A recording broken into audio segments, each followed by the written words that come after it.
500 metros cuadrados en los que condensar Navarra. Ese es el reto que afronta el stand que ha traído a Fitur el gobierno foral y en cuyo diseño destaca sobre todo un elemento, la madera de los bosques de nuestra tierra.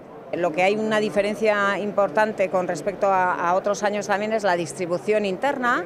De alguna forma le damos un gran protagonismo al trabajo que se hace desde la parte del sector profesional, entonces hay una zona de trabajo diferenciada. El stand alberga diferentes presentaciones de productos turísticos navarros, gastronomía, senderismo, oferta de turismo rural, temas de los que se ofrece información en el mostrador principal por el que cada día se acercan centenares de personas, cada uno con sus particulares intereses. Necesitaba saber un poco qué tipo de oferta hay en cuanto a turismo de circuitos para senior y también un poco de turismo natural para ir por mi cuenta con la furgoneta. El senderismo, las rutas verdes y en general pues toda su gastronomía. No lo conocemos a fondo y bueno, pues nos hemos acercado por conocerlo un poquito más y luego acercarnos a verla. En todo caso, Fitur tiene dos facetas muy diferenciadas, de miércoles a viernes, profesionales del sector de todo el planeta y el fin de semana, público en general.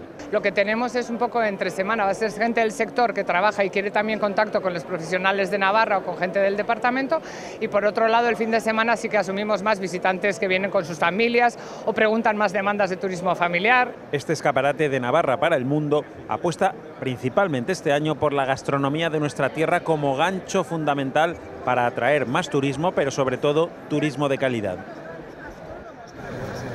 Bueno, pues Navarra, que ha pasado a formar parte desde esta feria de Fitur de la Red Internacional de Turismo Sostenible, INSTO, que pertenece a la Organización Mundial del Turismo. El vicepresidente ayer, ya lo han visto, recibía la carta de adhesión en el stand de la Comunidad Foral, en manos del secretario de esta organización y en presencia de la secretaria de Estado de Turismo. De esta manera, Navarra se convierte ya en el primer territorio de España que se adhiere a INSTO.